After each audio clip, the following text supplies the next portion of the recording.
deslumbramientos de la intuición o la sutileza perceptiva se muestran en postrera instancia refractarios a la desconsiderada manía de fundamentar con argumentos su presencia, porque el genio trasciende toda razonable explicación, en materia de estilo se da el caso de ciertos autores sobre quienes no luce inabordable empresa dictaminar el origen de sus aciertos o establecer los mecanismos que apuntalan la singular eficacia de su discurso. Borges, me aventuro a proclamarlo, es uno de ellos. Como suele ocurrir con los temperamentos de clásica tesitura, los primores de la ensayística borgiana no son deudores del azar ni compromisarios de un caprichoso espíritu de improvisación. Aunque sus logros dieran la impresión de haber sido alcanzados sin esfuerzo y fluyan las ideas como cantarina agua de manantial, lo cierto es que la incomparable limpidez del lenguaje borgiano es fruto sopesado de laboriosa artesanía, ruda faena de estupores cuyas huellas han sido meticulosamente borradas, como exige el desempeño artístico exitoso. A dicho éxito contribuye quizá otro rasgo estilístico que podría pasar desapercibido. Las gotas asoman en las páginas del ensayista porteño, hecho que paradójicamente contrasta con la sólida trabazón conceptual y aplastante rigor que distingue su prosa analítica. La convivencia de un pensamiento vigoroso de insuperable hilación, cuya andadura nunca se ve interrumpida por hiatos molestos o injustificados desvíos, y de lamentada parvedad de conectivos lógicos, sería acaso nota distintiva cardinal de la meditación de Borges, de la afortunada contraposición entre un razonamiento de elaborada coherencia y un decir avaro en las fórmulas que ponen de resalto las relaciones de procedencia, finalidad y determinación, germina la cualidad típicamente borgiana de la ligereza y la frescura.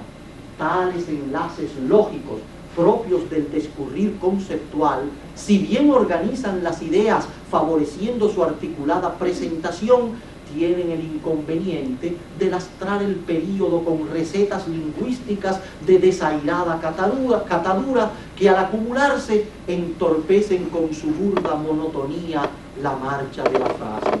De tan incómodo percance nos exime la prosa borgiana, no a otra causa cabe adjudicar su alada transparencia. Por lo demás, el registro elocutivo de Borges es siempre la anotación no menuciancilar, personal e íntimo. El recuerdo, la anécdota, la vivencia injertan calidez a su palabra. No alza la voz. En ningún momento dejamos de sentir que está conversando con nosotros. Su plática amenísima prescinde de cascabeles y arabescos. Y no es que su frase a fuer de despojada se nos haga cansona o insípida, nada menos convencional ni previsible que la frase de Borges. Es la suya una escritura carente de suntuosidad, exenta de lujo, pero que resplandece con la desnuda transparencia del cristal. De adentro mana su fulgor. El deslumbramiento que procura es hijo de un cultivado instinto que encuentra siempre con puntería desconcertante el giro grato, el matiz diferenciador, la expresión inhabitual y sugerente. Sin temor a inferir injuriosas hipérboles, apoyado en los juicios que anteceden, arriesgaré la afirmación de que Jorge Luis Borges es un escritor muy poco hispánico, antes bien aventajado discípulo de los enciclopedistas franceses o de la acuidad refinada del ingenio sajón. Que esa foránea índole se exprese en un sin par castellano es tal vez una de las paradojas, de las admirables rarezas que hacen de Borges un literato fuera de serie e inevitable punto de referencia para quien sea capaz de ver más allá de sus propias narices.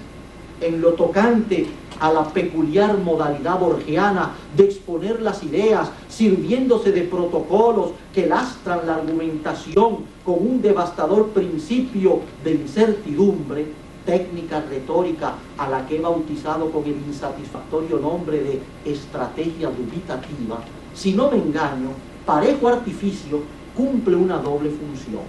Para empezar, la profusión de los adverbios quizá, tal vez y acaso, como de otras cautelosas palabras destinadas a mermar la asertividad de los juicios, tienen el taimado propósito de desarmar las prevenciones del lector, de manera que despojado este de coraza y escudo defensivos, se convierte en blanco inerme para el penetrante y a veces malicioso designio del escritor. En efecto, la porfía con que se reiteran los adverbios mencionados y la nutrida población de fórmulas de indecisión del tenor de, son todas ellas extraídas de textos de Borges, entreveo o creo entrever, prefiero sospechar, no sé qué opinará mi lector, es verosímil que, me aventuro a diferir, parece confirmar, no sé si es necesario decir, si no me engaño, empresa que ignoro si soy capaz, etcétera, etcétera, sitúan los planteamientos del autor en el nada presuntuoso terreno de las conjeturas personales. Valido de semejante mecanismo, el ensayista no persigue otra meta que la de remachar que cuanto pregona, si bien responde fielmente a su visión, podría no ser totalmente cierto, o hasta podría ser un entero dislate. ¿Qué puede uno hacer frente a un discurso plagado de tantas reservas, ante un escritor que comienza por colocar en tela de juicio, o así nos lo hace creer, su propio criterio? Bajar la guardia y abrir las puertas del espíritu de par en par, aprovechando esa confiada postura de manera tanto más eficaz cuanto menos ostensible, la elocuencia borgiana nos encandila.